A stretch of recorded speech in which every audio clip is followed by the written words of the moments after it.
Now let's take a look at the boys and profile the 1995 All-Star Boys basketball team members that'll be playing here. Travis Anholtz of Shiloh High School. He averaged 17.6 points per game and 9 rebounds per game. Had season highs of 29 points and 19 rebounds. All-League and honorable mention All-State in basketball and football. Plans to attend Nebraska University next season. Nathan Minnick of the Oberlin Red Devils averaged 24 points per game and had 13 rebounds per game. He had season highs of 40 points and 18 rebounds. Two-time selection in several All-Area and All-State teams this past year and the past couple of seasons. And just today signed a letter of intent to attend Dodge City Community College. Lance Dybel of Golden Plains High School, Menlo, Kansas, 12.5 points per game and 4 rebounds per game. Dybel's high was 29 points, 10 rebounds. 4-year letter winner in football, basketball, and track. All-State and All-Area recognition for football and All-League honors in basketball. John Moose from Grinnell High School averaged 12.1 points per game, 6.1 rebounds per game, season highs of 26 points and 13 rebounds. He was a two-time pick to the All-Liberty League basketball team, 4-year letter winner in football and 3 years in track. Gabe Stanley of the Colby Eagles averaged 20.8 points per game and 4.9 rebounds per game. He had a season high 38 points and 11 rebounds.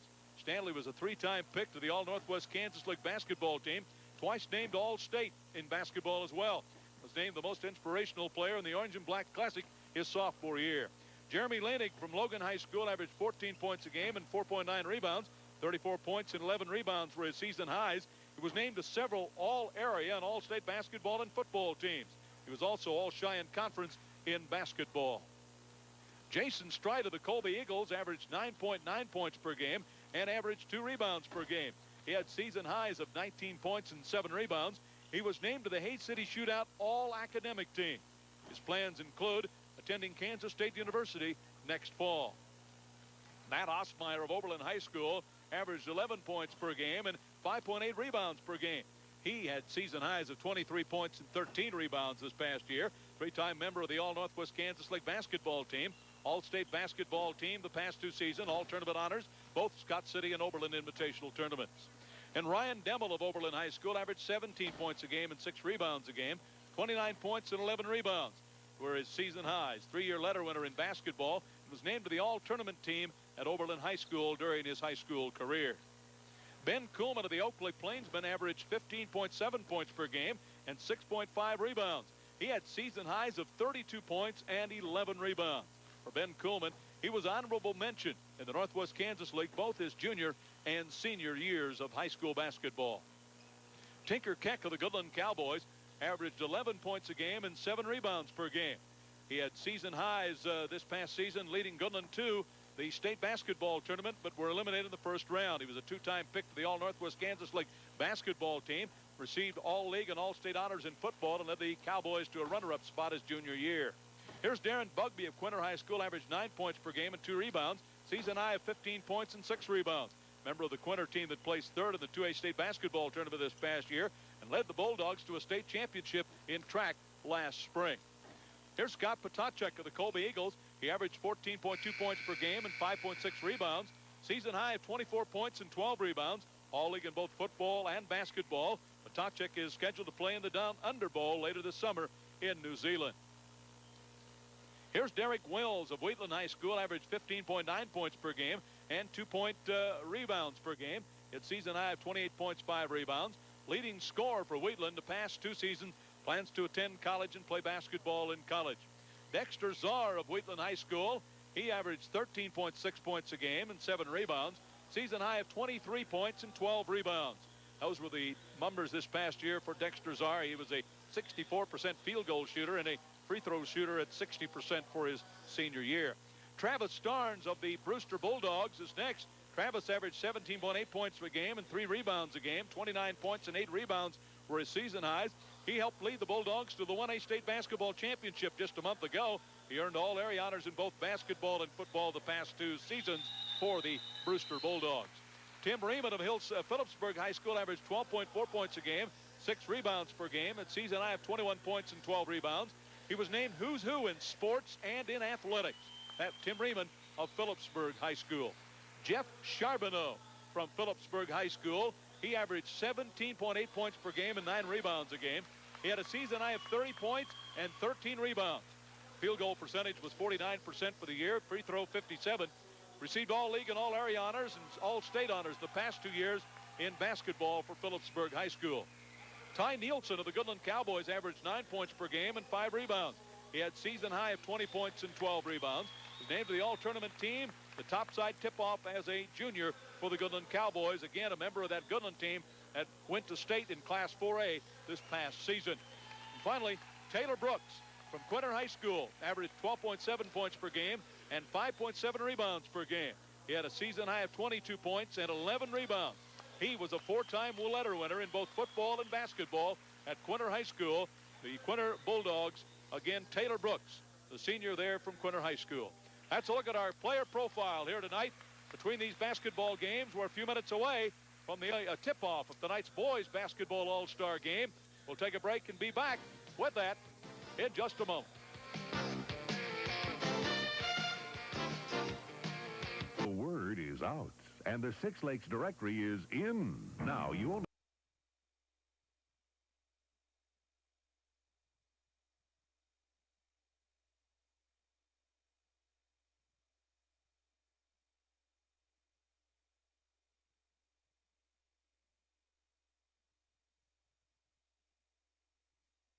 introduce their Family Center for Health Care.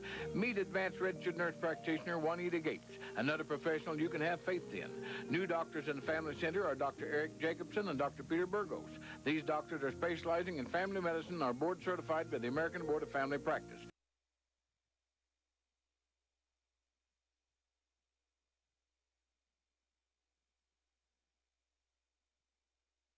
Quinter Appliance, Ray's Health Mart Pharmacy, and Smitty's Tire and Battery, all at Quinter.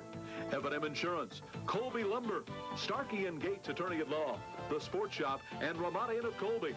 The Security State Bank of Bird City, Crine Farm Supply of Bird City, the Brewster National Bank, Winona Feed and Grain, the People's State Bank of McDonald, and CY Kennel Company of Gold, bringing you all-star basketball. Welcome back to the Colby Community Building. Rich Epp and Jeff Perry as we are out ready for the boys the boys all-star game, maybe a championship form of game. By the way, you're watching high school basketball all-star action on KLBY Channel 4 in Colby. And I'll tell you what, we're about ready to see some pretty exciting high school basketball, because this thing will have a pretty good sized tempo as we're getting ready for the tip-off of this contest. Yeah, I'm excited about this game. We've got a number of players that can be creative off the dribble and can get their own shot and like to run a little bit. And so I'm excited about what we might see tonight. Well, I'll tell you what, you've got a lot of guys that have got tremendous scoring ability. I mean, guys that have had the ability to put in the three. Minnick's a great inside player, could step outside. And we've got some kids that can put the ball in the hole, I guess is what I'm saying. And that's what can make this game exciting. Well, we're about ready and set to go. The Blue All-Stars looks like they will start with Kuhlman, Ben Kuhlman, Gabe Stanley, Osmeyer, Matt Osmeyer, Ryan Demmel out there.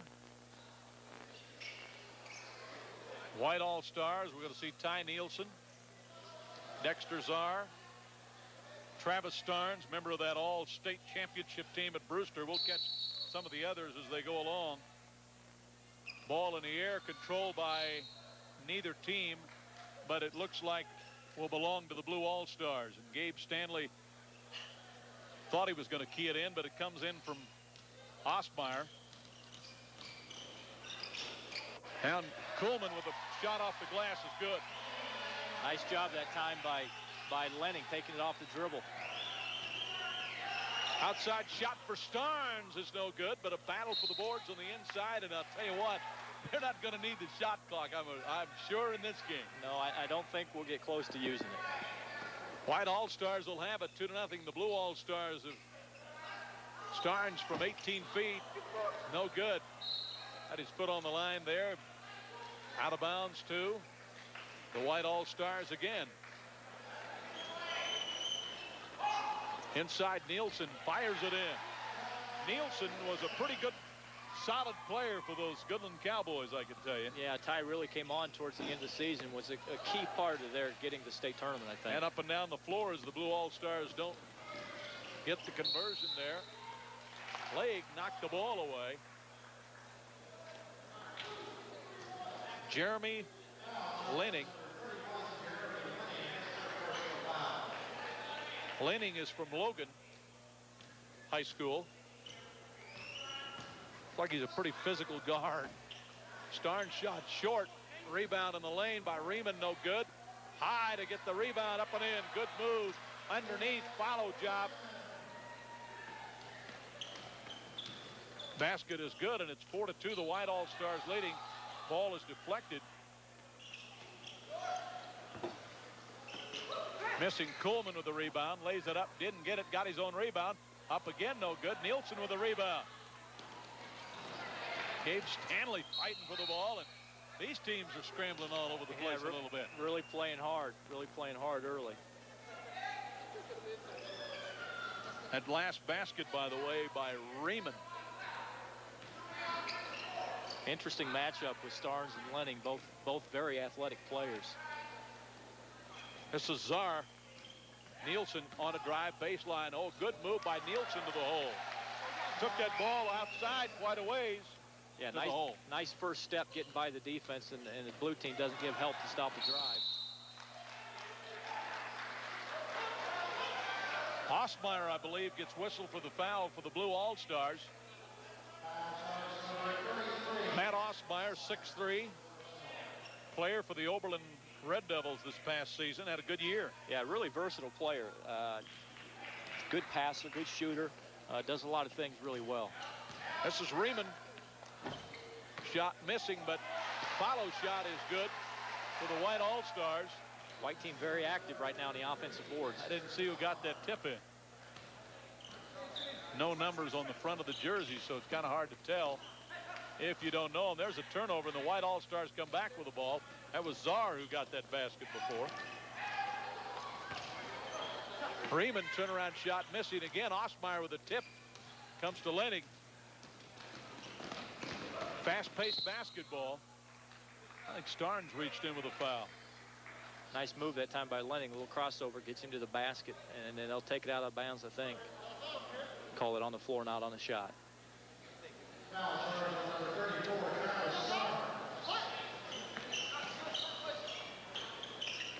Gabe Stanley for 3, missing. Ball loose on the floor, picked up by Starnes. Good pass by Starnes into Czar, who was fouled. Travis Starnes with a pretty good pass. Starnes right now really making an impact on the game, pushing the pace and allowing teammates to run the floor, and he's finding guys as they break open. He kind of grinned and looked over and grinned at his teammate over there. Tinker Keck.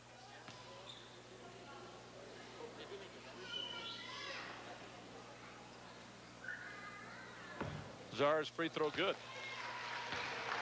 Hold him, guys, hold him. We got one now, quick.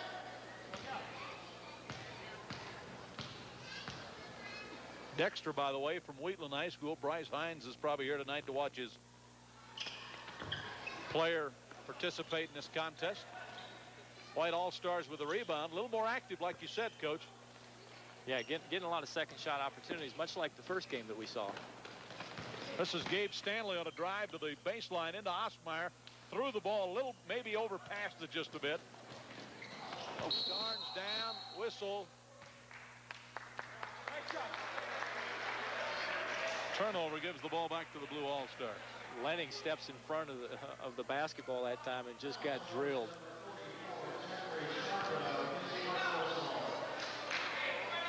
Coleman will key it in for the Blue All-Stars to Lenning.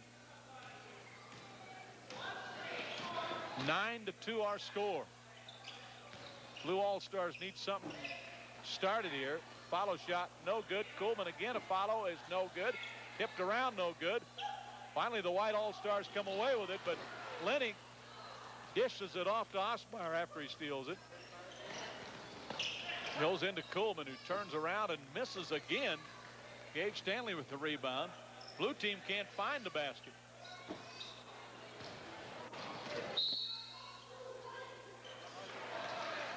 Off of Kuhlman out of bounds, but the white All-Stars lead by 7. The blue All-Stars are ice cold. Blue struggled a little bit on the offensive end, trying to get more than 2 points on the board. Turnaround shot from the low post area, no good. Rebound to the All-Stars, the blue All-Stars. Quickly down the floor. Dimmel laid it up and in.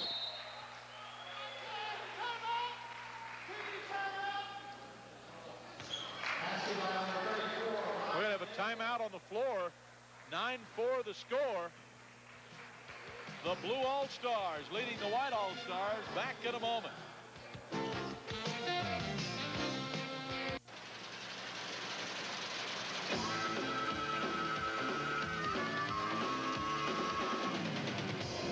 Perfect conditioning with the turn of a crank. In any crop. In any field.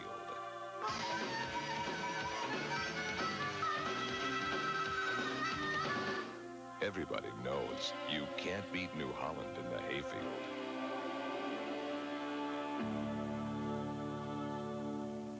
Do you really think this is the right thing for us to be doing, Ivana? What do people think? Let them talk. Donna. Ivana. It's wrong, isn't it? But it feels so right.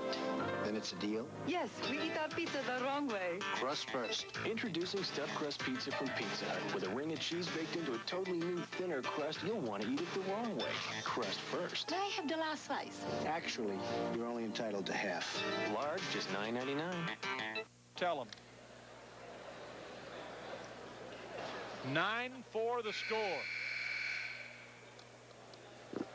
9-4 the score. The blue All-Stars leading here. Been a little bit ragged. Yeah, on that last possession, we saw Damel run the floor and get an easy opportunity for himself. And, you know, having seen Overland play 2 or 3 times, he probably works as hard as any kid that I've seen play of beating people down the floor and just getting easy shots simply because he works harder. Nathan Minnick has checked into the lineup now for the blue All-Stars. So has Jason Strite. Several of the other players in. Now, Minnick just signed today with Dodge City Community College. Yeah, he did, and you know, here he gets beat in a low block. But Nathan is an outstanding player. He's got good offensive skills, and you know, obviously he's got good size, and I think he's got a tremendous upside. We'll see what he does. He's outside. He'll fire for 3 and not get it, and the rebound is out to the white All-Star. Tinker Keck down the floor. Bounce pass in the corner. Keck, of course, headed to Hutchinson Junior College to play football, and the white All-Stars turn it over. And, of course, Tinker played a very big role in that team getting to the state tournament as well. Nathan Minnick told me earlier today when we talked about his signing, he said he's concerned about the next level and what it will be like. Well, there certainly will be an adjustment period. It's a different game. It's a lot more physical, and it demands more from you mentally and physically, and there certainly will be an adjustment period for Nathan. Derek Wells of Wheatland. Whistled.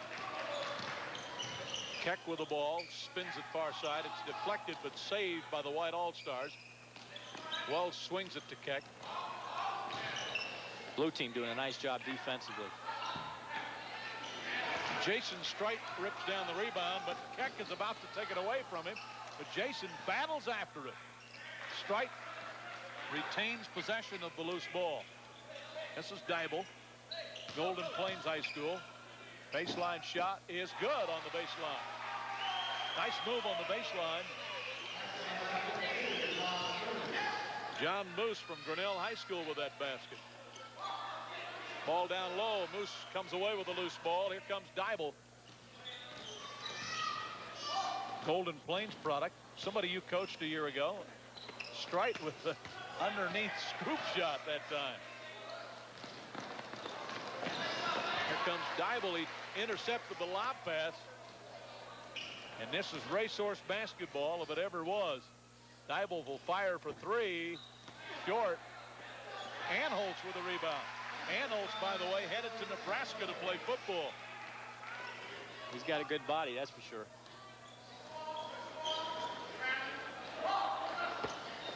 This is Potacek down low as it's stripped away. Quickly down the floor. Moose into the lane. Drive, shoots it up. It's no good. We're going to have a blocking foul. Wells that time tried to step over and take the charge, and he, as we'll see here in a second, he doesn't get himself established on the floor. He's still moving as he draws the contact, and that will result in 2 free throws. And so Moose will step to the line to shoot a couple of free throws. The Grinnell High School product, 51% field goal shooter, but he averages a 70% of the line shooting, but does not get that one. 11-8 our score. Moose gets the next one. So we had a 9-2 lead, but now 11-9 the score. Keck almost lost the ball. Patachik down low, underneath, loses it, gets it back, shoots it off the glass and in. Patachik stayed with it, battled it. Now his team, the White All-Stars, are up by 4.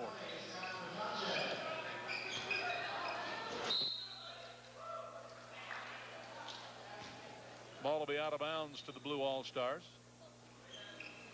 Minnick hasn't done much. They haven't gotten the ball to him much. Well, when you come down the floor and the first guy shoots it, you don't usually get too many touches. So we'll see if they get a little more movement. That time Minnick went to the hole but didn't get the basket. Bugby passed down low, however, taken by Dybel. And here comes the break. 2-on-2 to Minnick underneath. Backhand shot, no good, missed it. Anholtz underneath, can't get it to go down. Off of Bugby out of bounds. No, wait a minute.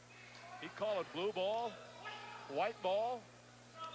Nice job the last 2 possessions by Lance Dybel getting back defensively and keeping the white team from getting easy baskets. Strictly man-to-man defense. 13-9, the White All-Stars leading, and a reach-in as Keck was trying to penetrate and drive the lane. Tinker playing a point right now, and I don't know that Tink played the point all that much this season. No, but he did have a drive going. Yeah, that doesn't mean he can't do it. He's certainly capable of playing the point.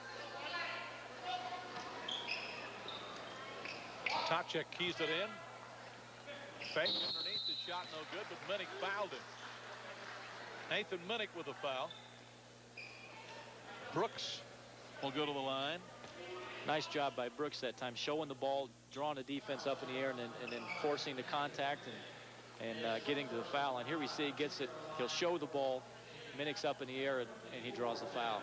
Anytime you can get your defender in the air, you've done what you want to do, don't you? Yeah, then you're in control. Defense isn't in control at that point. Brooks hits the free throw. Quinter High School, 6'6". Of course, Quinter finishing 3rd this year in the 2A state tournament in Manhattan. Gets them both to go down. Taylor a little off center on the free throw. He's got a little unusual alignment on his free throws. 15-9, the White All-Stars leading. Jason Strite with a quick shot in the lane, no good. Minnick saves to Strite. Strite driving down, in trouble, looks for help now, pulls up and shoots it in and out, no good.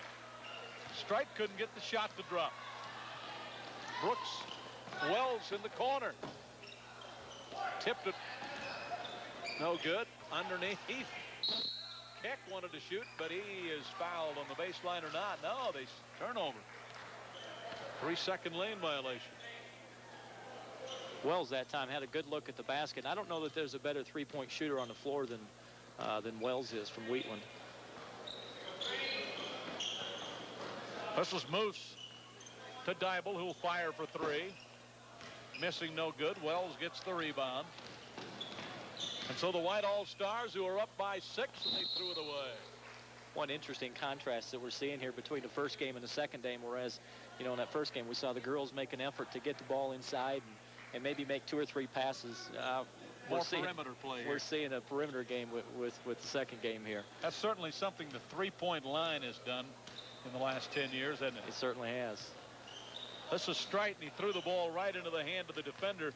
His offensive counterpart turned and went the other way. Turnover. Shot in the corner is good. Three-pointer by Bugby. Darren Bugby of Quinter with a 3. The blue team's going to have to get a little more pressure on the perimeter shot because the white team's got some kids right now in the basketball game that can score from there. Ball out of bounds. 11:29 mark in the first half with our score. The white All-Stars 18 and the blue All-Stars 9. Are you a chicken fajita fan? We've got chicken fajitas, man. We've got it all at Taco John's. Tender grilled chicken breast with a taste of mesquite, served in crisp, luscious salads, hearty burritos, and tempting soft shells, made just for chicken fajita fans. In Rock Springs, Idaho Falls, for appetites big or small, there's chicken fajitas at Taco John's. We've got chicken fajitas, man. Tonight's All-Star Game is brought to you by Brooks Rexall Drug, Quinter Auto Parts, Starrett Chemical, Quinter Appliance, Ray's Health Mart Pharmacy, and Smitty's Tire and Battery, all at Quinter. F&M Insurance, Colby Lumber, Starkey and Gates Attorney at Law, The Sports Shop, and Ramada Inn of Colby. The Security State Bank of Bird City, Crine Farm Supply of Bird City, the Brewster National Bank, Winona Feed and Grain, the People's State Bank of McDonald, and CY Candle Company of Go, bringing you All-Star Basketball. A 9-point lead for the white All-Stars, and we'll see a lot of this maybe. Yeah, Darren Bugby spots up, and you can see how far the defense is because of helping on the drive, and he just nails the three. We'll see a little bit of that tonight, I would imagine. Much more of it, in fact. Osmeyer will fire for three. Bingo! Matt Osmeyer for three, and the three will get you back in a ball game in a hurry. And one thing we may see is as the defense begins to come out on the perimeter, it makes it easier to get to the basket off the dribble. Down low, Gabe Stanley strips it and comes away with it. 2-on-2, Stanley with a drive down, pull up 15-footer. Couldn't get it to go down. Gabe is and you've coached him, of course, appears to be a stronger player, spotting up instead of shooting off the dribble. Well, he's an outstanding shooter. He's a good player off the dribble. I don't know that he's all that comfortable handling the ball at the point, although he makes a great play right there. But he's just a super player getting his own shot. Kuhlman with the basket, thanks to the assist from Stanley. Oh, Starnes off balance, didn't get it. Kuhlman with a rebound. Down the floor to Lane. Lennick. Osmeyer, he'll fire from 20. Misses everything. And these guys are trigger happy tonight in the old All-Star game here at Colby. Outside shot, good. Charbonneau with a three. Boy, don't turn your head in this game because you'll miss about 3 plays. 21-14, Riemann with a foul. You're right. It's quick pace, fast pace. 21-14 our score. Really, for the pace, the scoring hasn't been that prolific. No, well, you're seeing a lot of perimeter shots, which lead to long rebounds, which will lead to easy breaks the other way. Off the hand of Gabe Stanley out of bounds. And so the ball goes back to the white All-Stars, and the quarterback for the Brewster Bulldogs is the quarterback for the white All-Stars. And Starnes fires up a three, and he missed it. This is Lennick to Matt Osmeyer, and it's off his hands out of bounds. Just a little bit long for Matt that time. They had the right idea. Yeah, right idea by Lennick, looking to push it up the floor, and as Coach Clark looks on, we just couldn't get a catch by Osmeyer. Passes down low to Nielsen, who fires up a shot. It's a little bit short. Follow shot, no good again. Tip, no good. Follow shot again by Riemann, no good. They had shot after shot after shot that wouldn't go down. Yeah, 4 looks, 3 tips, and they finally go get it with 2 hands and come down and go up with the power layup and get to the foul line. Charbonneau trying to get the tip. Sure stayed after him. Yeah, the important thing right there is he didn't bring the ball down. He caught it, got control, and just bounced back up and got to the basket. So the Phillipsburg Panther will go to the line to shoot a free throw, and he's short on it.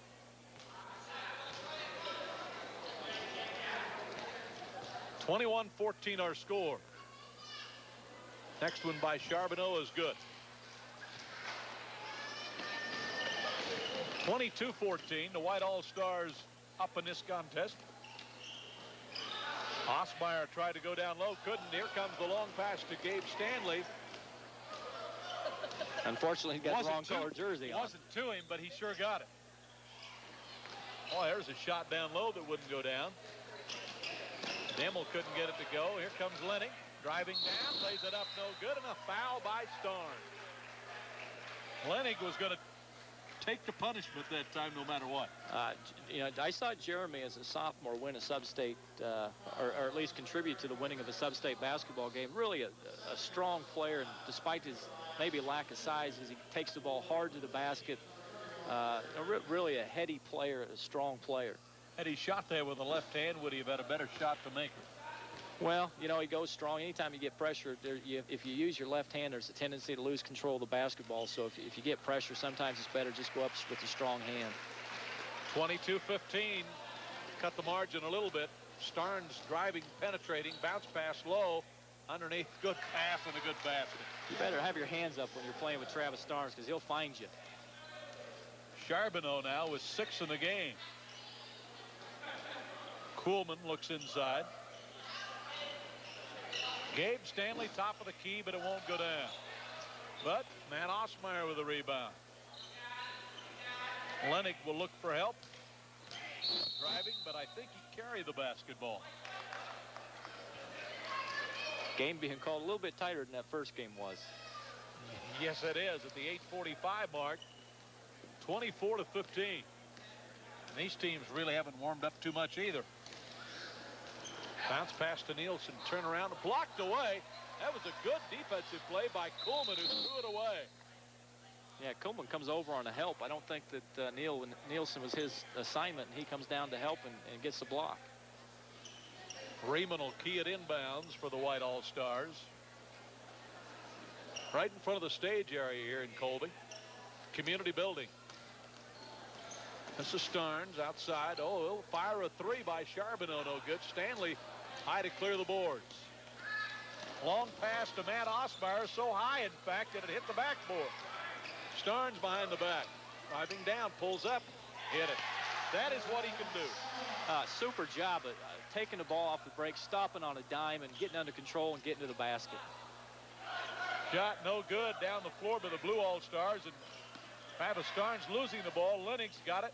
He can't hit the shot, and Starnes fouled it. Travis Starnes makes a lot of things happen. Yeah, he does. Maybe a little bit of a frustration foul that time. He lost control of the basketball, as we'll see here. Ball comes out. He goes behind the back and tripped up just a little bit. The ball's deflected away, and as he comes down, he'll let the first shot go, and then he'll foul on the second play.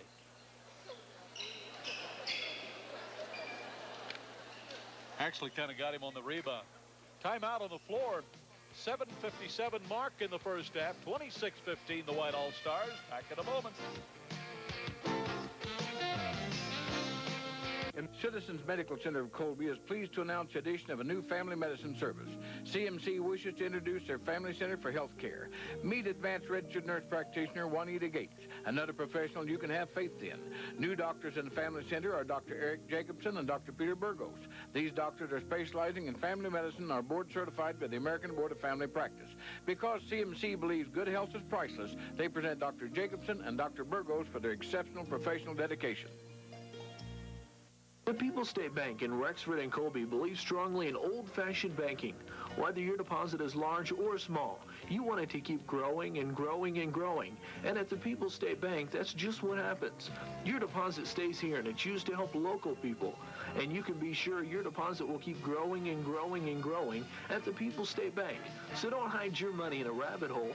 Put it with local people you trust, like the People's State Bank of Rexford and Colby, member FDIC. 26-15 our score. The White All-Stars leading. One of the reasons Brewster wins the state championship is because of a guy like this. And watch him gather himself and get under control. He jumps, stops on a dime, and then finishes the play. Blue All-Stars with the ball. Dybel on the dribble. Out to Nathan Minnick. Minnick will fire for three. Missing. Cleared out. And the White All-Stars, Patacek from Keck up and in. But one of the things that's happening is the blue team's shooting perimeter shots, and the white team is running a player out. Whoever's guarding the shooter is just running out, and the blue team's having a hard time getting back. 28-15.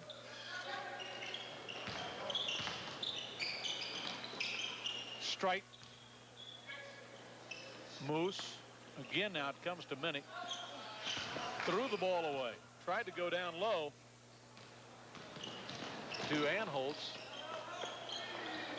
Boy, shot good by Wells in the corner. If Wells gets on a roll here, he's liable to run off 4 or 5 straight. 31-15 now. The White All-Stars comfortably in the lead. That's Nathan Minnick in the middle with the basket. Nice drop step, catches it, feels the defense inside, drop steps away. This is Scott Potacek, who fires up an off-balance shot good. Kind of did that for you a couple of times this year. Sometimes he doesn't look real pretty doing it, but he just does a solid job getting the job done at night in and night out. So it's 33-17, and the White All-Stars comfortably in the lead. And there's a turnover. Blue All-Stars still have it. Nathan Minnick. Pass down low. Good pass from Minnick that time. He showed that he can do more than just shoot the basketball. Yeah, last 2 possessions, he's scored inside in the post with a good drop step move, and then on the perimeter, seeing the floor, he makes a good feed to lead to a layup. Tinker Keck will fire for 3, and he hit it. Well, the old three-point line opens up the game, doesn't it? It certainly has changed the game. Out of a blocking foul, looked like 36-19. Here's Lance Dybel, who played at Golden Plains, getting beyond the defender and creating a foul. 7-team foul, so Dybel will go to the line to shoot a 1-and-1. 2 shots after 10 as we play the college rules. Dybel missing the free throw. Minnick high to rebound, saved it. Jason Strite to Minnick, baseline on a move. And Potacek caught holding a little bit. Nothing like grabbing him in his arms. Maybe you can stop him. Yeah, when you're playing a 6'8" and you're 6'1", sometimes you have to resort to doing those things. So Minnick goes to the line.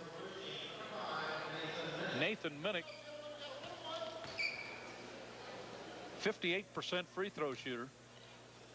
Actually, his field goal percentage was higher than his free throw percentage.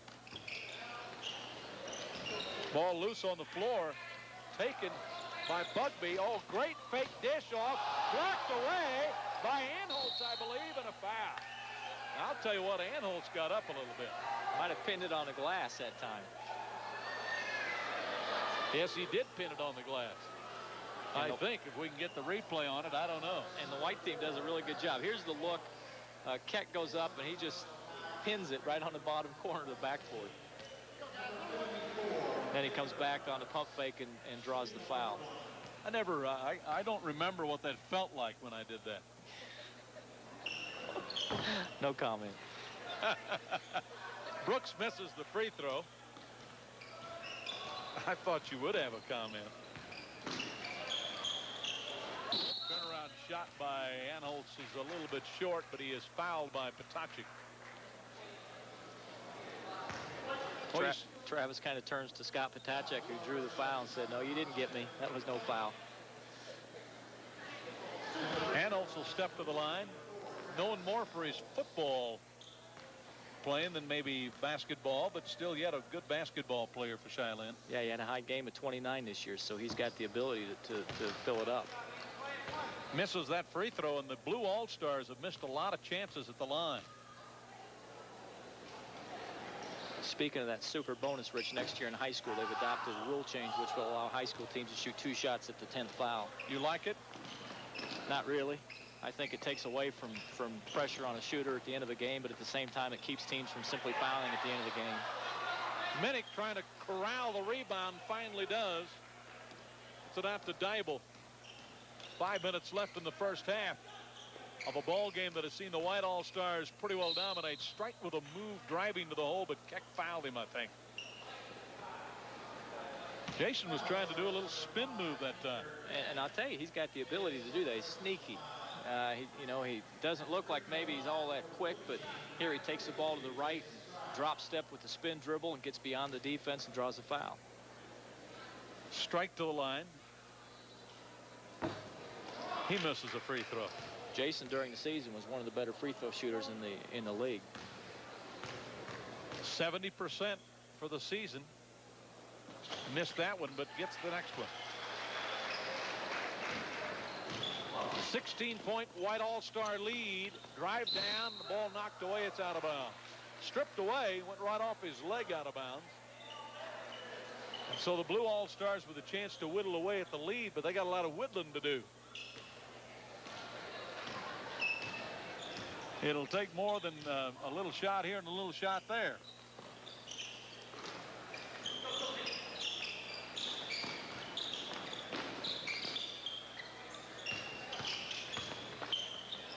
Triple team on strike that time, and he loses the ball.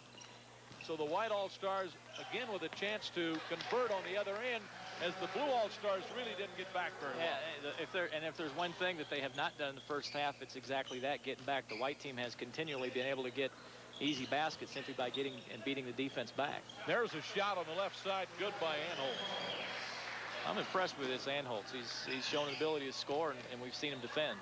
But again, they don't get back, and Potacek scores as Brooks hits it. Potacek with 8 first-half points. Brooks with the assist. Shot in the corner is missing. Outside strike. Now Jason will fire for 3. Miss it. And Anholtz, I think, with a rebound coming from behind. Good block at that time by Potacek. We have a timeout, I think, on the floor. Timeout on the floor with 3:45 to play in the first half. The White All-Stars 40. The Blue All-Stars 22. Mom said everybody in our family should drink Culligan water. So I give Culligan water to Bob the fish and Loudmouth and Uncle Elizabeth and Max. If I had a pony named Blackie, I'd give him Culligan water too. Shouldn't you have a Culligan drinking water system? Trust the water experts. Call your Culligan man. Hey, Culligan man. See your Culligan man, Randy Osmeyer in Oberlin, serving Rollins, Decatur, and Norton counties. The People's State Bank in Rexford and Colby believes strongly in old-fashioned banking. Whether your deposit is large or small, you want it to keep growing and growing and growing. And at the People's State Bank, that's just what happens. Your deposit stays here, and it's used to help local people. And you can be sure your deposit will keep growing and growing and growing at the People's State Bank. So don't hide your money in a rabbit hole. Put it with local people you trust, like the People's State Bank of Rexford and Colby, member FDIC.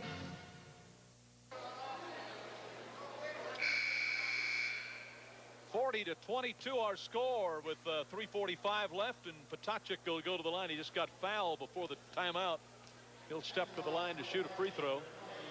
Scott was a pretty good free throw shooter too, and he went to the free throw line a ton of times.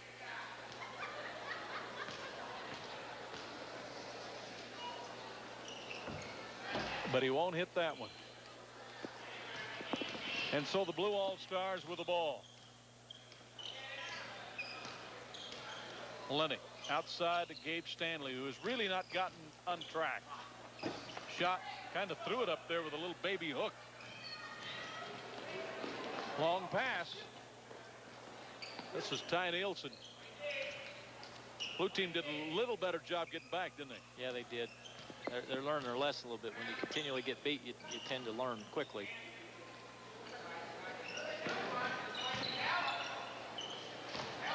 This is Starnes will fire for 3 and not get it. They'll get Damel on the push on Potacek. Scott's done a great job of getting position both on the offensive and defensive end of the floor. Potacek was supposed to check out of the game. You know, they alternate every 5 minutes and get everybody equal playing time that way. And Potacek looked over to the sideline grinning, because this is the second time he's gone to the line to shoot with 3:05 left. You can tell by his reaction, maybe he wishes he could have been able to go down and take a seat. He hits that free throw. If he hits this one, they'll buzz him and let him go sit down. He has 9 first-half points. Get another. So Potacek with 10 first-half points. His team is up by 20.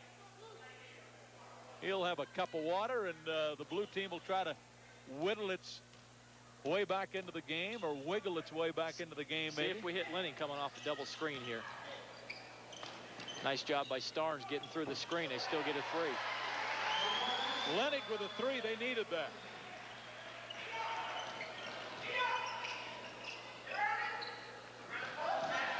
There's a 3 from the outside. It go down, but White All-Stars with a rebound. Oh, Starnes with a beautiful shot. Tough shot, off balance, uses the glass. 44-25. The White All-Stars. Same play here. Gabe Stanley finally got one to drop for him. Almost a read that time. Lenning, instead of going through on the baseline, comes back on the ball side, and Gabe goes to the middle and gets a shot.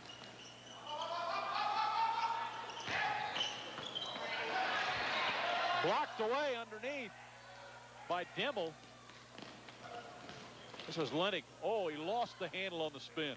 Two things that Coach Clark is trying to get his kids to do is, number one, on the defensive end, just get up a little bit, put more pressure on the ball. And number two, once they do get possession, get back or get the ball and push it up the floor. Unfortunately, they're having trouble dealing with Travis Starnes. That's what they want to do right there. Look to push it up the floor. Dimmel with the basket on the pass from Lenning. He'll go to the line for the old-fashioned three-point play. And we talked about Ryan Damel earlier in the game and the fact that he just tends to beat kids down the floor by working harder. And that's another example right there. He just beats the defense down the floor, and he'll go to the foul line.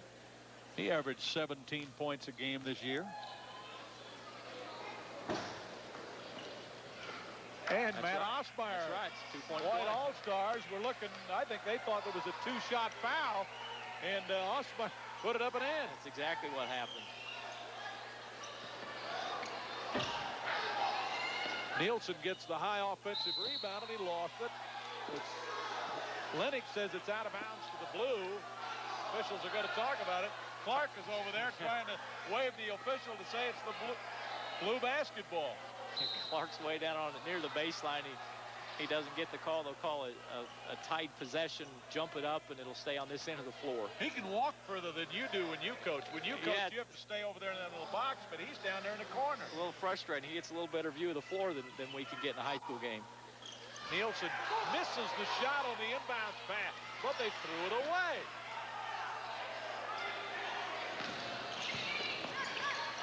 Freeman with a scoop shot laid it up and in. Well, that was costly for the Blue All-Stars. Yeah, they had possession with a chance to cut it to 13. 48-31. Gabe Stanley for three. Got it. Again, Gabe has got the ability to shoot the perimeter shot. The white team needs to probably put a little more pressure on the three-point shot. Nielsen traveled in the corner. Now the Blue All-Stars with 49 seconds. And you're right, Coach Clark over there has tried to apply a little more pressure, and consequently the White All-Stars have mishandled the ball a couple of times. Yeah, it has resulted in some good things happening for the blue team. What was a 20-point lead is now down to 48-34. Ooh, Stanley driving his foul. Well, the clock stopped, and you can whittle away at that lead. And see, that's what happens when you hit the perimeter shot. Now the defense has to step out, and we see Gabe get beyond the defenders are, and he gets tripped up, and he'll go to the foul line. Gabe Stanley, who early in the year kind of struggled at the line, and late in the year had a little better free throw shooting. You know, the thing was, though, he didn't struggle when the game was on the line. When he was shooting pressure free throws, he was always a guy you wanted to shoot him. 6 in the game for Gabe Stanley.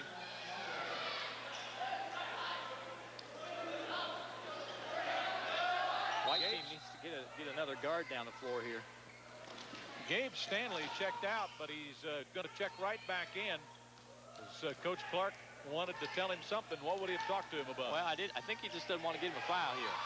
All right, here comes the steal. Lennox with the ball. This is going to be a foul or not. Lennox took it right to the hole. Yeah. Got up strong, and hey, this is an 11-point game. Yes, it is. 18 seconds. Whistle on the side. Dybel called for a foul over on the near side. send Riemann to the line. Maybe a little bit of a handshake that time by Lance.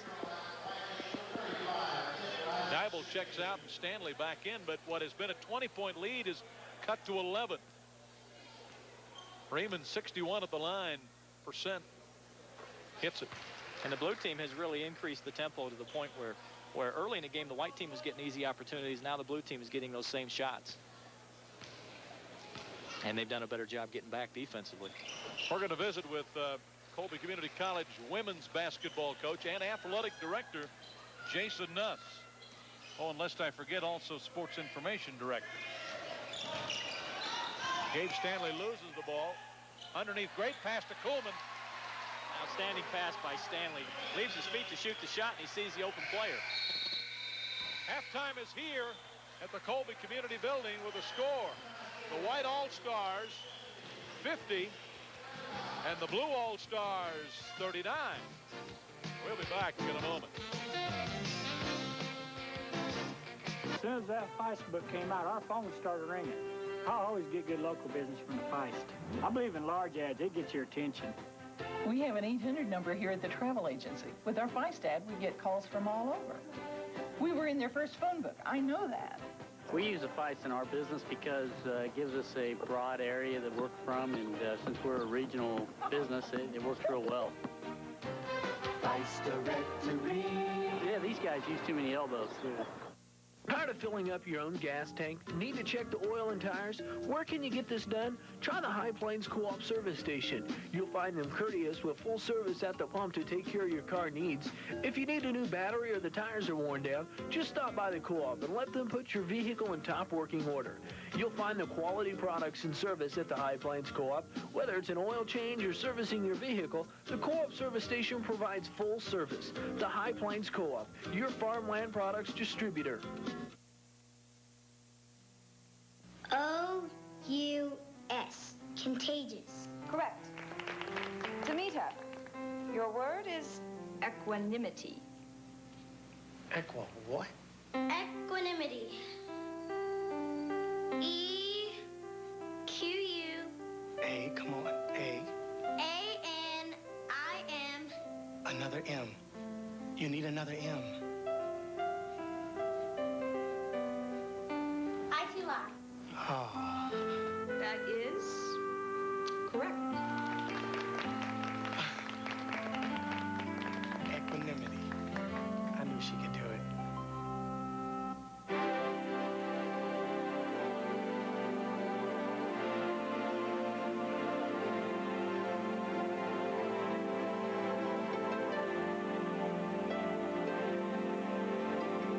Bank 4. Resources for real life.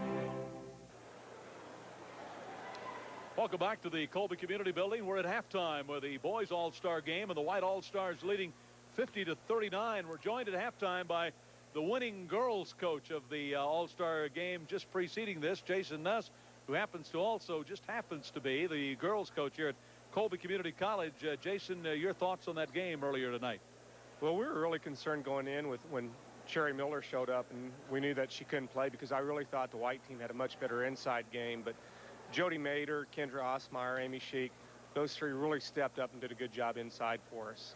I want to talk tonight a little bit about Colby Community College athletics, I guess, and particularly girls basketball probably. And you're the head coach here at Colby Community College. What's the future next season? The future look like this season? Recap it a little bit.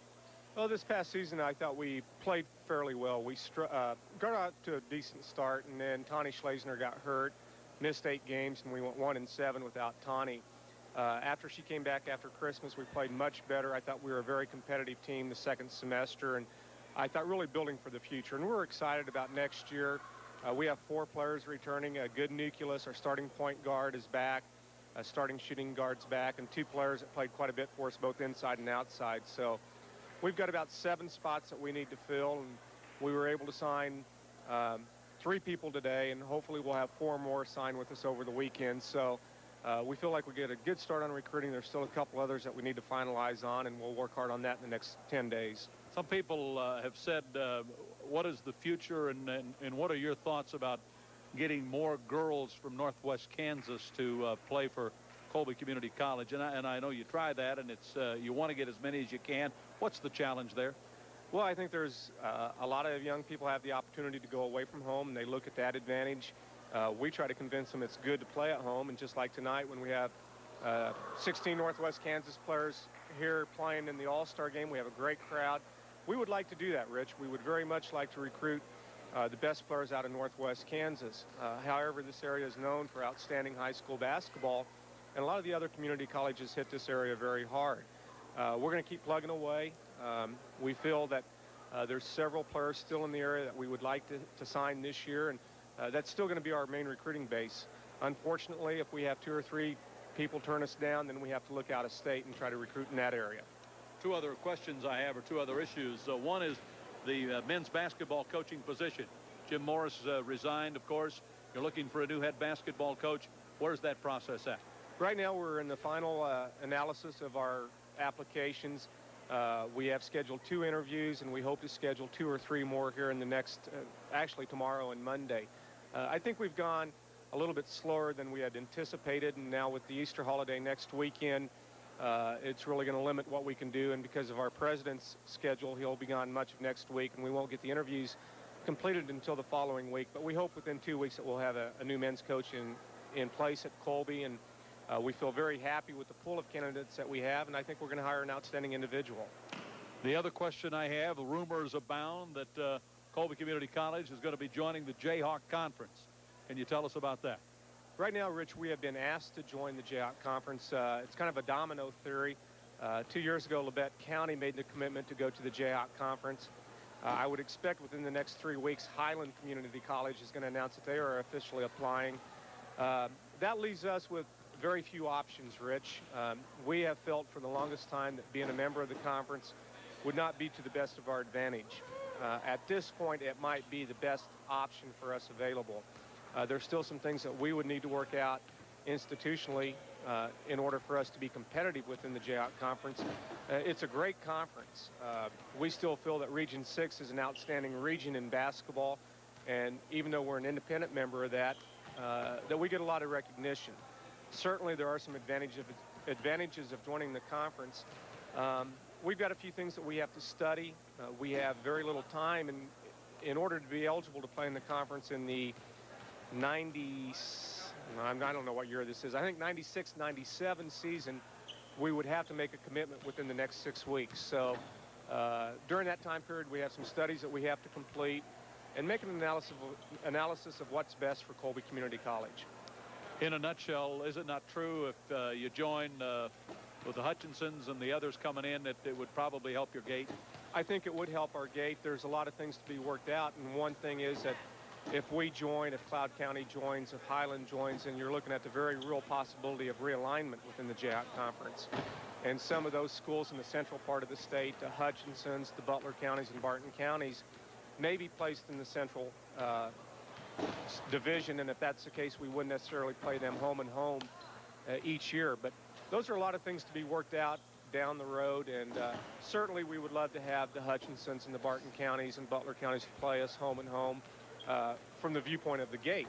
Now, 3 minutes of the first half. Yeah, they've made the deficit one that they can announce a 9-point game, one that they can compete with when we get to the end of the game. That was a good possession as they worked the ball inside. Shot by Keck was no good. Blocked away by Minnick. Minnick with a block after Anholtz hit the basket. Let's see if that gets Nathan going.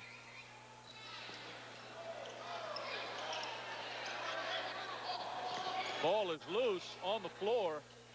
I think Anholtz picked up the loose ball. So Blue All-Stars now still a chance to cut even lower. Anholtz a little short.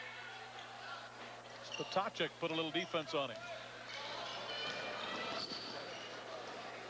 50-41, a 9-point ball game, and the Blue All-Stars with a chance to cut that lead to 7 didn't do it. Wells, kind of an off-balance shot. Yeah, they're letting him play a little bit here in the second half.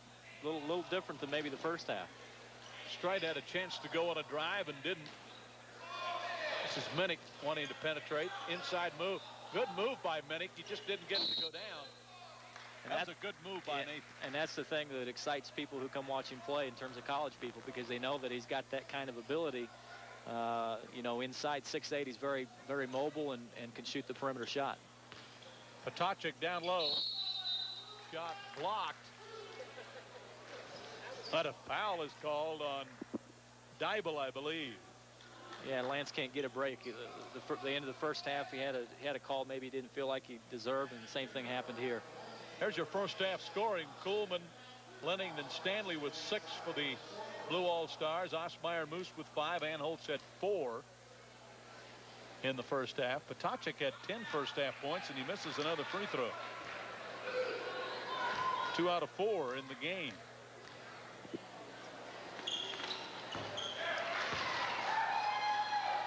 (51-41), 10-point ball game. Somehow I kind of have a hunch we may get this thing tightened up a little more. Yeah, it looks like the blue team has come out with a little bit different attitude here in the second half. Dybel gets it to Strite in the corner, trying to drive, and Wells picks up the personal foul. Wells never established defensive position. If he had, then he would have been able. The rules allow you to move defensively, but he never got established position. That's why he picks up the block. Trying to find Minnick inside, but they haven't found him yet. Anholtz, however, posts up well, and he got the. Oh man, I'll tell you what, he about had the basket. It rimmed away. See, they're forcing the white team to make a decision whether or not they're going to give help on Minnick. And then the backside post, as we'll see here. Here's the player flashes from the backside, and the defense has to make a decision whether or not to give help or not. And they stay backside, and they allow a shot at the basket. You're watching high school basketball all-star action on KLBY Television 4 Colby. Anholtz at the line, drops in the free throw. And Anholtz has been right in the middle of this little run by the blue team. Played very physical on the inside. Yes, he did. Misses that one. It's loose. Hauled down by the white all-stars. 51-42. Bugbee going to drive all the way to the hole. Had Jason Strite on his hip, but took it right to the hole. Blue team never stopped the basketball. One of the first things you've got to do on defense is stop the drive.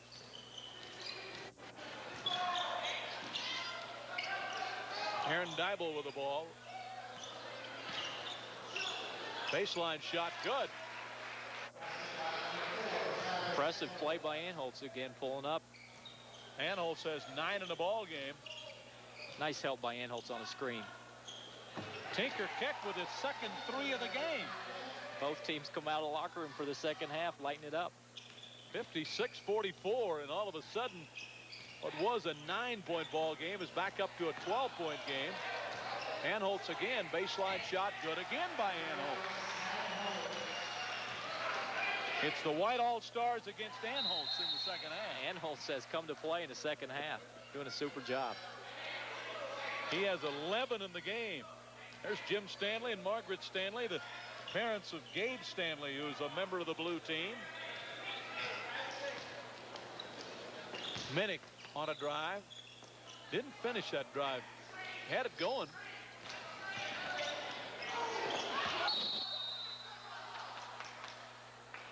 Gonna call a jump ball down there.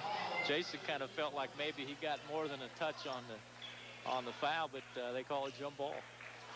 Like I said, they're letting him play a little bit in the second half. 56-46, a 10-point ball game. The white all-stars. This is Potacek. Fire from the outside and got the roll. One thing about it, he didn't go around and head in there for the offensive rebound. Not many do. Moose from outside for 3. Way long. Rebound is taken down by Potacek.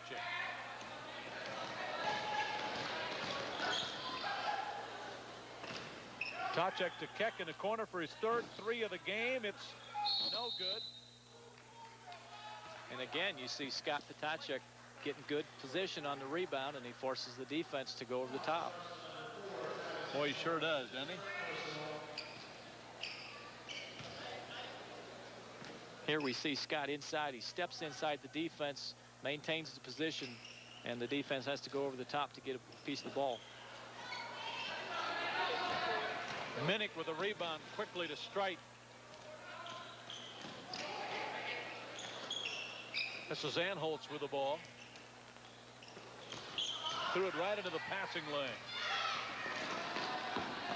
Tinker Keck all the way to the hole. Two guys do a nice job that time for the white team. You see Scott take the drive away from the offense, and then Tinker gets in a denial position on the passing lane and gets a piece of the ball. Good move by Jason Strite there.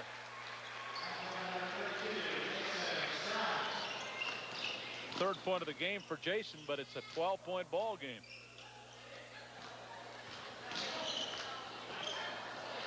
That time, Matacek wanted to make a strong move and lost the handle. Went to make the move and didn't have anything left at the end of the play.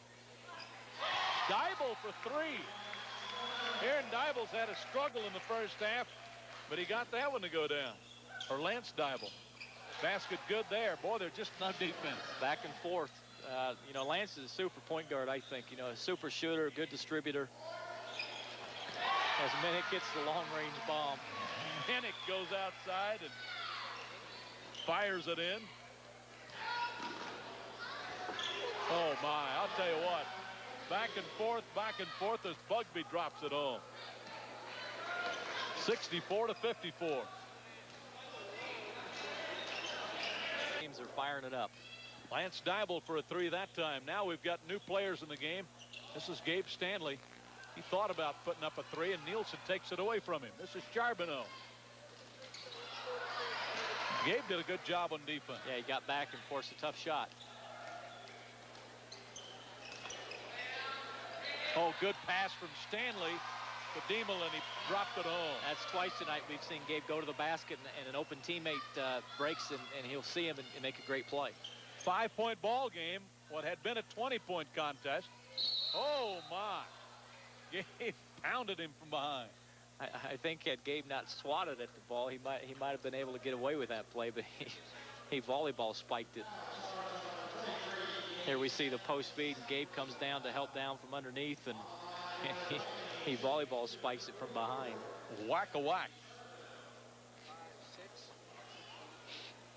Charbonneau drops home the free throw. Is 7 in the game.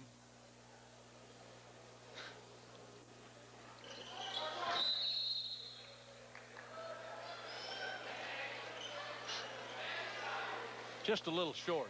Just a little bit.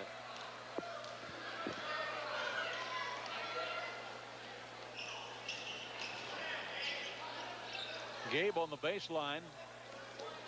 Stanley with the shot. Now here's Starnes. See what he does. He'll fire a three. I don't know where that shot went. Ball right off the cameraman and out of bounds. I think the defender obviously got a piece of that shot. There's old Jason Pearson, our cameraman, on the floor. Osmeyer for three. Missing, no good. I'd like to know the percentage of three-point shots versus two-point shots tonight. Ball taken away. Ball deflected. Charbonneau just drives to the hole. 67-59. Blue team was within 5.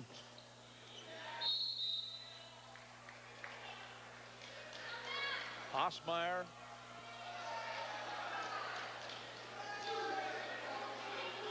Foul. Let's see who the foul is on. Coleman. Ben Coleman picks up the foul from the Oakley Plainsman. 67-59 our score. The White All-Stars have led throughout this game, but by as many as 20, and the Blue All-Stars have come back to within 5. Nielsen with the rebound, misses it again. Boy, I'll tell you what, the Blue All-Stars having a terrible time coming up with a loose ball. Yeah, it seems like the white team's able to come up with all the loose balls. 67-59. Coach Clark shouting instructions, wanting the ball in Gabe's hands. My, what a pass from Stanley to Coleman. And again, Gabe takes it off the dribble, and the defense is forced to step up, and he finds the open player. Oh, my, good block, and here comes Lenning. Behind the back, bounce pass. Shot no good. And the crowd loved that one. Crowd's getting involved in the basketball game now. Behind the back to a player breaking down the floor. Bounce pass. Here we see Lanning. Starnes cuts off the dribble. He goes behind the back off the bounce. Damel picks it up, and he goes to the foul line. 67-61 our score at the 12:15 mark. Showtime in the community building.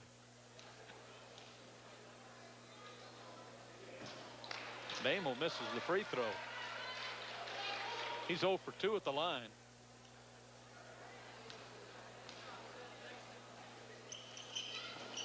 Fires up another one. Shot by Kuhlman wouldn't go down. He got it. Baseline shot, no good again. Having a tough time. Nice crossover. Nielsen missed the shot. Numbers are here now. Damel got the shot. Nice play by Lanning. Draws the defense over to his side and then makes the pass that leads to the layup. We got a 4-point game. 4-point ball game is right. 11:41 to go. And the blue team has picked up their defensive pressure. Nielsen down low, shoots it up, but he is fouled. 11:33 mark.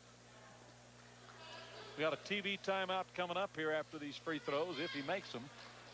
And you better be strong right now. You get the ball in traffic, you got a lot of hatchet jobs going on inside. You better be strong with the basketball.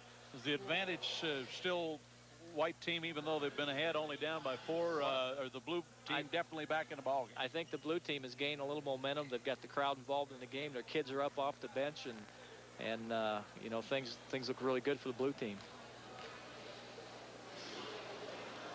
Nielsen hits the free throw. Again, a member of the Goodland Cowboy team that Coach J.D. Hooper took to the state tournament.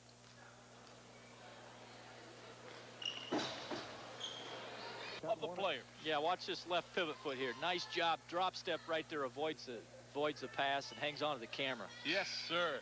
Jason Pearson with a little dip there in the step, and he shows a lot of agility right there. Yes. And speaking of agility, and these teams are going to need a little of that. Lanning with the ball. The Blue All-Stars with a chance to cut the lead. They've been back to within 4 after trailing by 20 in the first half. Underneath, the shot is going to rim home. And again, that's created by Gabe Stanley off the penetration. Sure enough was, as Damel got the basket. White All-Stars, Potacek in a crowd down low. Is going to go to the line. Super move that time by Scotty. Caught the ball inside, drop step baseline side, and again goes up strong to the basket. Nothing fancy, just hard work. Just a nice solid player. Again, here's after the drop step, the pump fake, 3 players in the air, 4 players in the air, and he just continues to go up. Including his teammate, Gabe Stanley. And this kid, Rich, is really a competitor. He just plays hard every minute he's on the floor.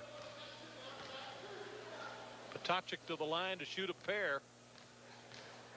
10:40, 6 left of the ball game. In and out and back down.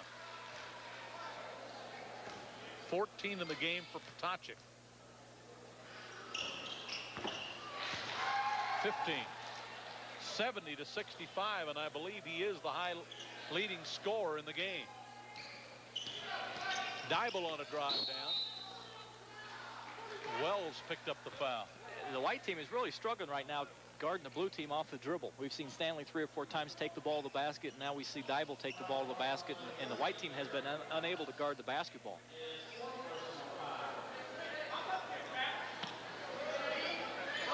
Strike looking to get the ball in bounds, does to Dybel.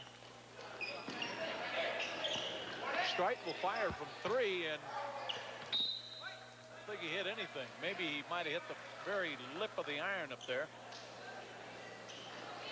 White team has it back and still up by 5. Shot missing down low. And the Blue All-Stars again a chance to cut into that lead.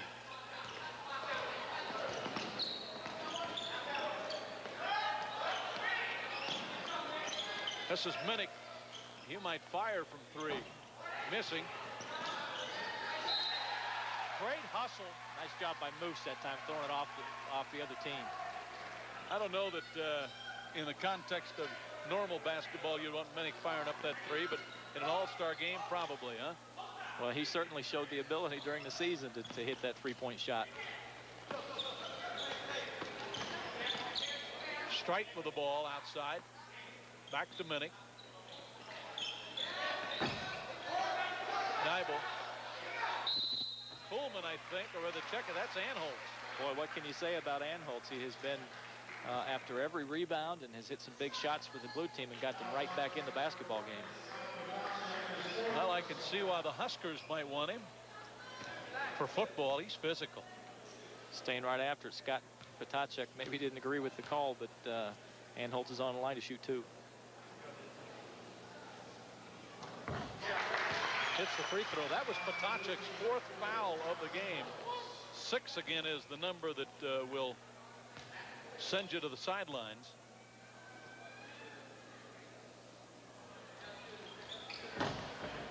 Got them both. Pretty good roll, pretty good touch. They have a 3-point ball game. This is Tinker Keck handling the ball at the point.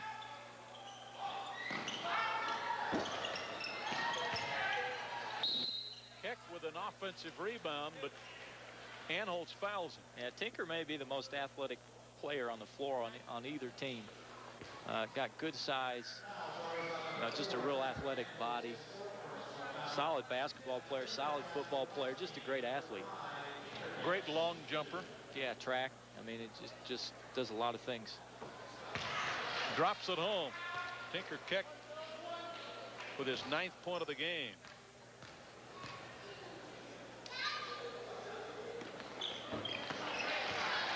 Make it 10. White All-Stars again up by 5.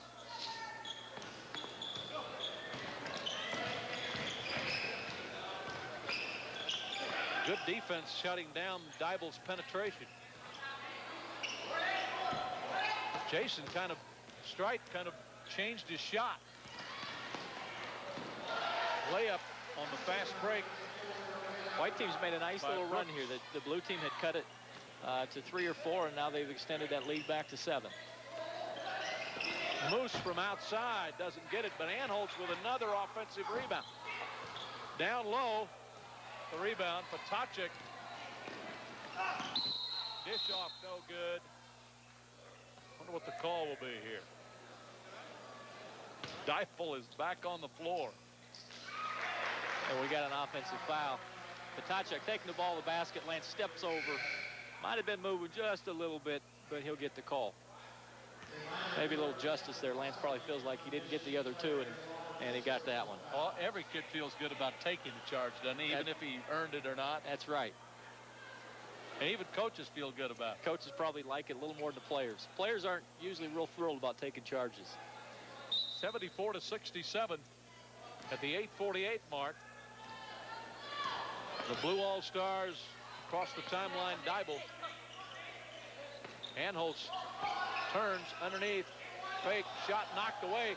This is Dibel in the lane. Can't get it to drop, and Keck rips down the board. Tinker had nowhere to go. Yeah, super job by Lance that time. He retreats to the hole, prevents a layup, and forces Tinker to make a play, and he takes away the pass, and probably Tinker should have pulled up, maybe shot the basketball. So the Blue All-Stars with another chance.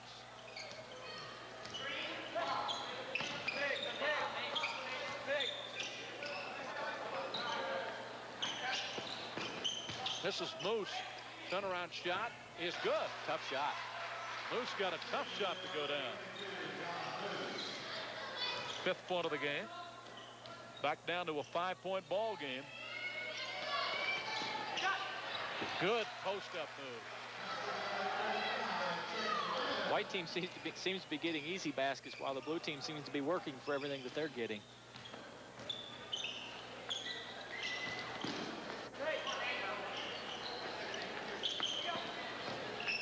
Minnick will fire from long range and missed it badly. Minnick with a steal underneath the stripe, and he's fouled.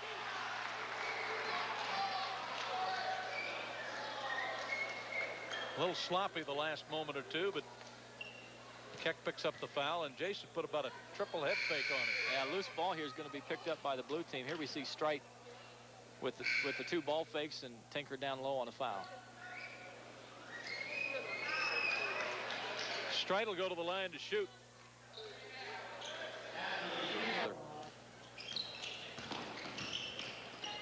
So Starnes to Nielsen, turns and pops it through. Another set play by the white team, 1-4 high. They come off a screen roll, and Nielsen gets the basket. This is Matt Ostmeyer. Lenning. Stanley outside Gabe for 3. Misses it. And we're going to have a rebound foul. White team did a good job going to the boards. Particularly Riemann. Done a good job all night on the board. He'll go to the line for a 1-and-1.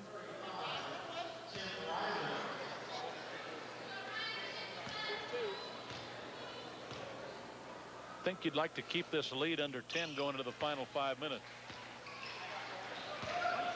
Yeah, and you know, I think the blue team is you know, maybe let up a little bit here. They made a nice little run, cut it to 3, but the white team has answered, putting the lead back to 9. 80-71. Lennick to Gabe Stanley, back to Lennick, but Nielsen stepped right up and deflected that pass. Pretty good defense. Another set play, and they had a guy breaking off the back cut, couldn't quite get him the ball. Czar puts it up and in.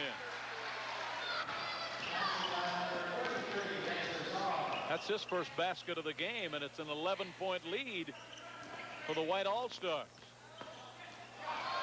And Gabe Stanley has it stripped away by Starnes, who trips and loses the ball. Gabe Stanley hits the shot. We've seen him 3 or 4 times make the pass off the jump stop, and there he pulls up and goes ahead and goes with the jumper.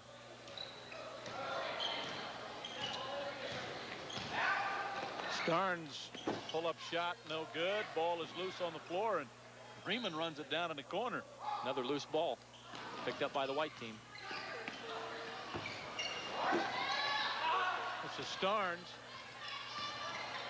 Didn't get that shot. Boy, I'll tell you what, the White All-Stars are doing the job on the board. Yeah, the blue team's going to have a really hard time getting back in the game if they allow 3 and 4 looks at the basket. And Riemann will step to the line for a couple of opportunities here. And Riemann, the last 2 or 3 possessions, has been the one guy that they have been unable to block out. In your speculation, as you look to the bench for the blue All-Stars to get in this game, and now they're down by 10, you bring Anholtz and Minnick back in here? Well, I think you do at some point, because certainly Anholtz was a productive player for him during the time that he was in the basketball game. And of course, Minnick has the ability to you know, really score quick points. 12 points by Riemann now.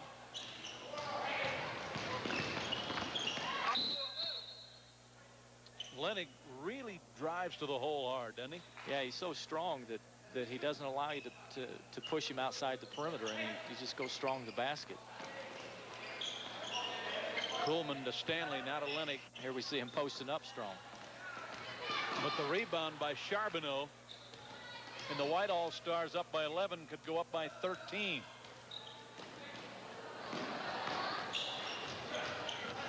Starnes lost the handle, but he got it back. Nielsen in the lane, didn't get it. Ostmeyer with the rebound. See what the blue All-Stars do. Good look. Layup by Demmel. And again, Demmel just beats you down the floor. Demmel now with 10 in a game. And back to a 9-point game. Super job by Stanley getting over the screen, fighting over the screen. Ball is loose. Ostmeyer fights for the ball. And so this Nielsen jump ball will mean that the blue All-Stars will have it. Well, the blue All-Stars are going to have to be aggressive here in the final 4 minutes of this contest. Yeah, we're getting to a point in the game where every possession is valuable. And almost every possession means you've got to get a really good shot. That's right. Gabe Stanley. Off the dribble, going to his left.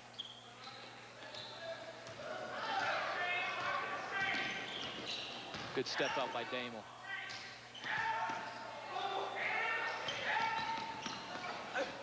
Oh, great move by Riemann to the hole. Tim Riemann has had a great second half. 8 points, 14 for the game. Damel again down there. Nearing the 4-minute mark, 86-79. Charbonneau.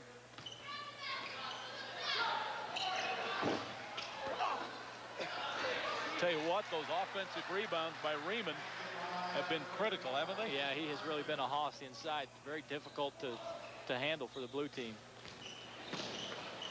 Ball deflected. Osmeyer with a steal.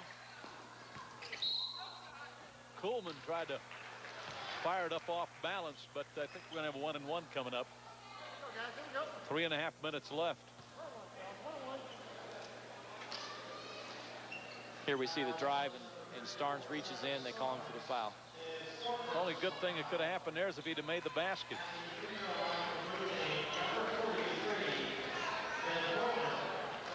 And the blue team's getting ready to insert 5 new players here. It looks like this is the 5 that Coach Clark has decided to go with down the stretch. 3 minutes and 36 seconds left. These are the 5 that are going to have to bring him back, his team back. Coleman, just a 43% free throw shooter for the year at Oakley, misses that one. Minnick tried to get that rebound and couldn't do it. Nice pass. Potacek to Keck, and he laid it home. 90-79.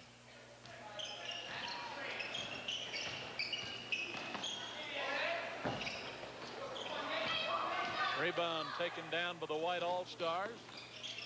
Brooks underneath Potacek, banks it off the glass. Again, the white team just beats the blue team down the floor. 92-79, and I think those last 2 baskets probably really hurt their chances.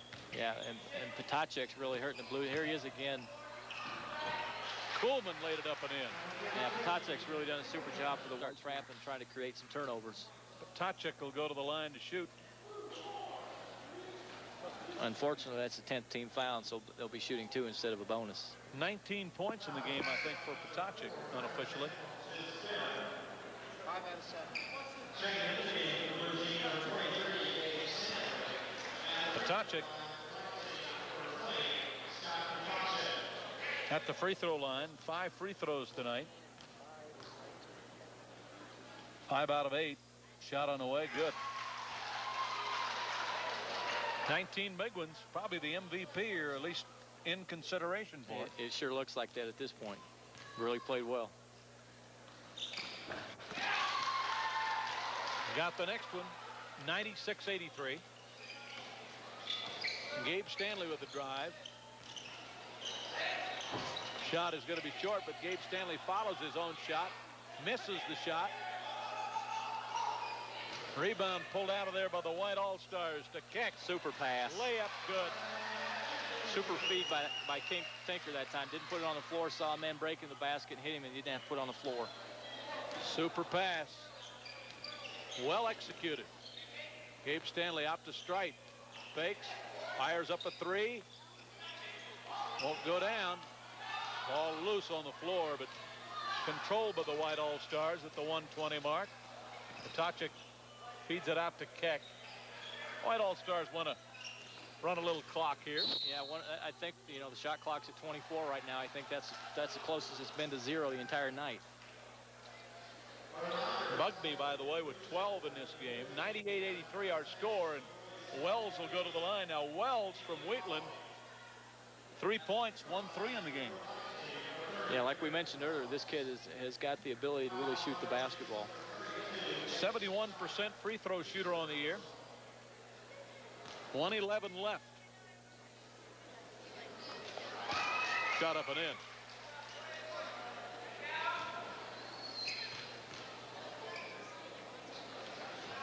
And we've reached the 100-point century mark. 100 to 83. 17-point lead. There'll be some threes fired up now. Stanley from long range. Follow shot is no good. Underneath, fake Gabe Stanley. Can't get it to go down. Underneath, the shot up and in by Arnold, who went to work and said, let me just take care of that ball. He's been there before, it seems like. Arnold's with the basket. We have a timeout. We'll keep it right here as the Blue All-Stars trying to fight back, but a little too late here, maybe. Yeah, I don't think there's enough time. 15-point deficit. They're certainly going to have to foul immediately. The thing they don't have in their advantage is the other team's going to shoot 2 free throws instead of the bonus. Arnold takes a little bit of pressure off the free throw shooter. They probably let this thing get away when they had that lead down to 3, and typical, you're just not going to be very patient in this kind of a game. Yeah, well, the white team did a nice job, I thought, when the blue team cut the lead down to 3 of regaining composure and getting a couple big baskets and forcing that lead back to 7, and they haven't relinquished that 7-point lead.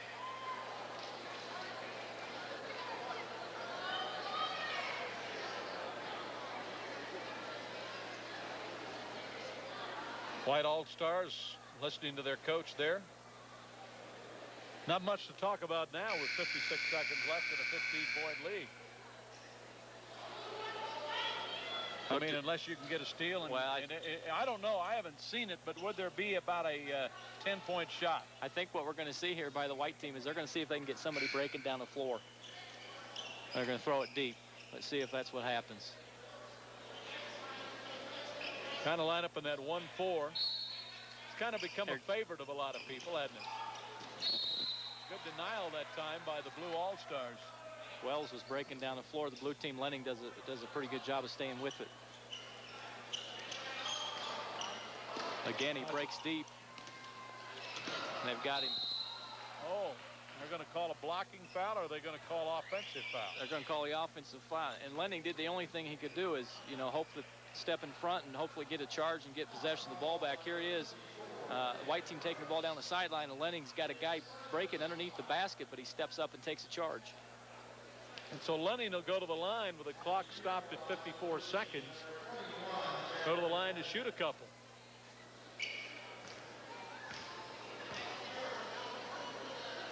Oh, you mentioned what a player this guy is, and really a tough competitor. Yeah, a tough kid. I believe he led the state in rushing 8-man football. Well, he has his 7th point of the game.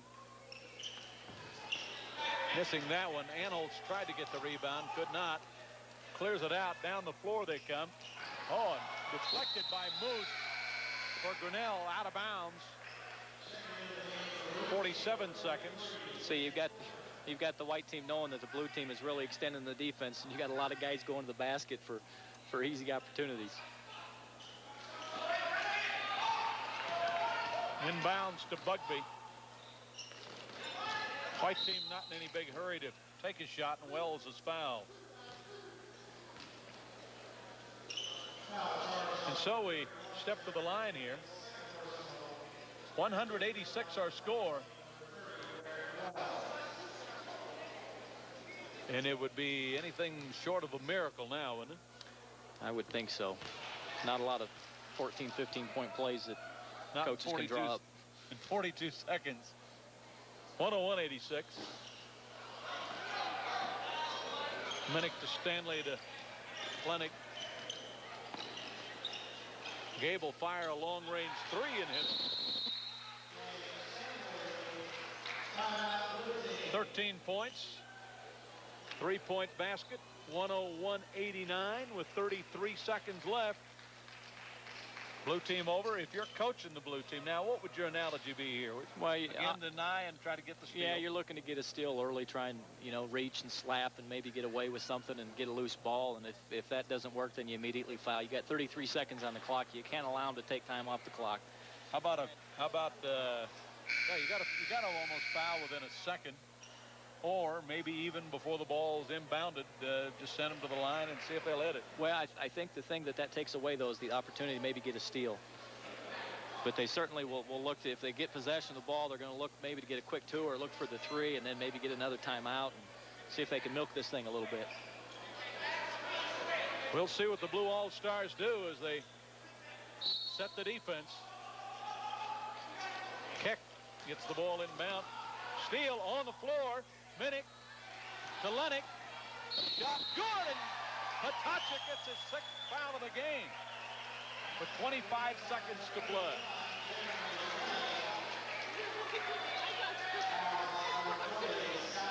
Lennox did a good job of shielding his body.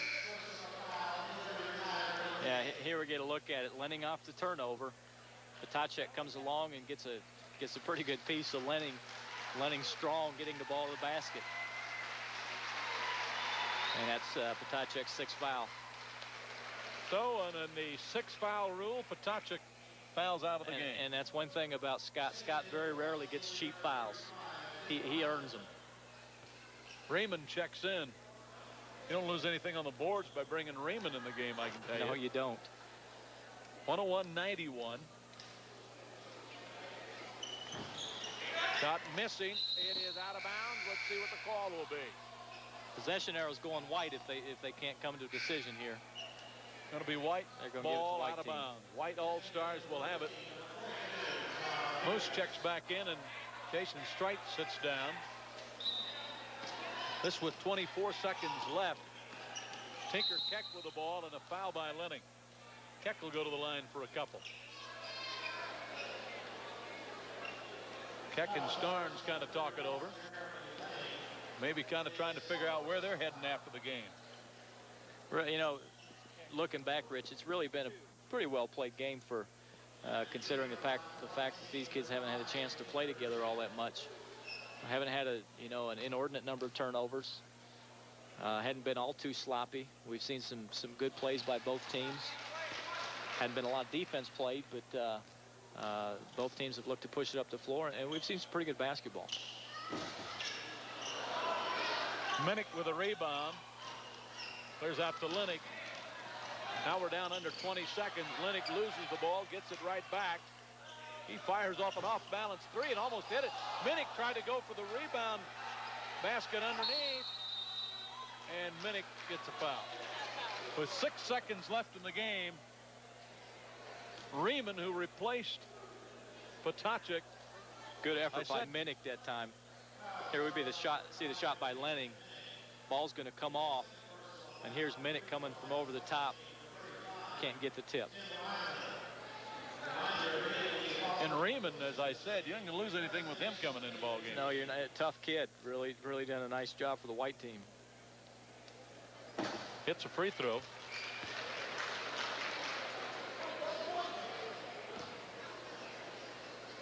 Looking for his 18th point of the game, I believe. 7 for 7 at the line. 8 for 8, let's make it. Perfect at the line, 104.91. We're down to the final few seconds, 2 seconds left, and this one will be in the books. 104.91.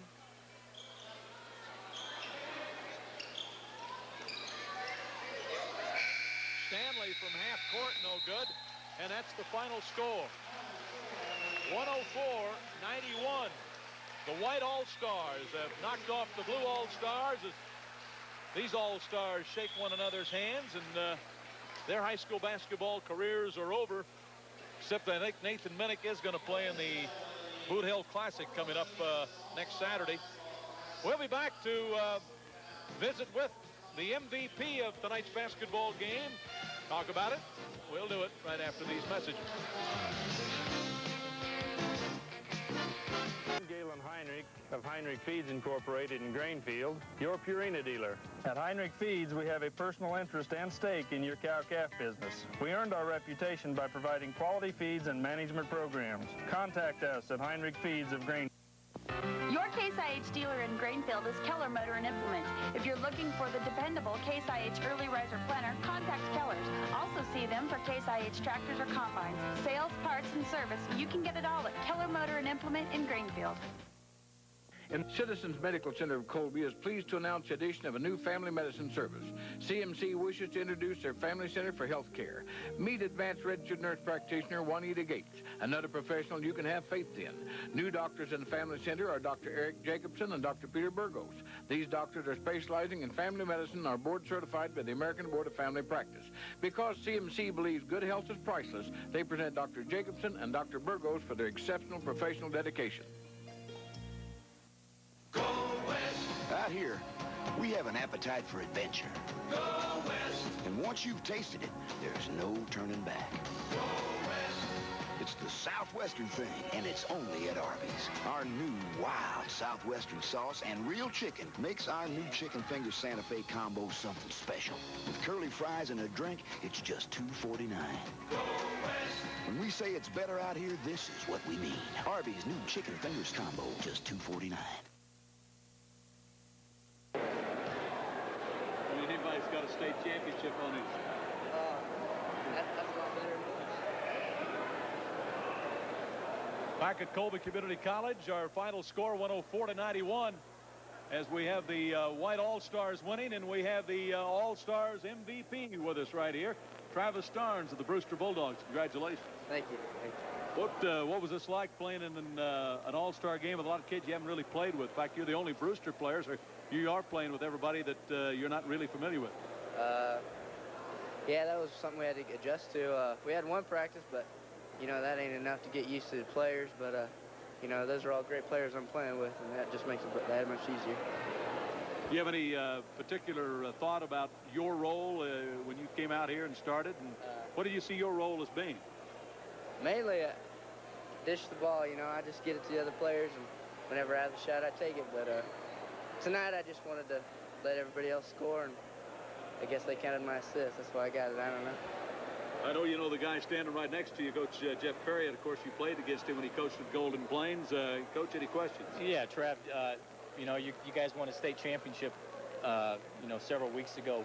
What's it like to play in a state tournament and then win it? It's something you'll remember for the rest of your life. It's an unbelievable feeling that you get when you walk down there, and to come away with a state title, you'll never forget that. Well, I'll tell you what, were you a little surprised at winning the MVP here? Very, yeah. Yeah, I was a little surprised. My points didn't come, but, you know, I have great team members, and they made my assists come true, so that's why I got it. Well, listen, congratulations. No idea at this time what you're going to do next year? Not yet. All right. Good luck to you. Thank you. Good luck. Thanks. Good job, Trav. Travis Starnes, the MVP of this 95 Classic, the All-Star game here in Colby. And Coach, I'll tell you what, there were a lot of All-Stars out here and maybe a lot of MVPs. Yeah, we had a lot of kids that really played well. Patachek played well. Travis Starnes played well. We had, you know, like the list goes on. A lot of kids played extremely well tonight. We're going to come back with a few more comments. Wrap up tonight's All-Star basketball game. We'll do that right after these messages. Feist is the book we always reach for. The book covers a bigger area. I'd say about everybody uses it. It's a good book. I work with the county fair, and the Feist is just an excellent reference book. I use the yellow pages for supplies. I use the zip codes for mailing lists, and I'd be lost without the city maps. We get emergency calls all the time out of the Feist book, day or night. We know those calls are coming in from the Feist ad because people tell us. Everybody uses that book. Feist Directory. Feist gives my business a lift.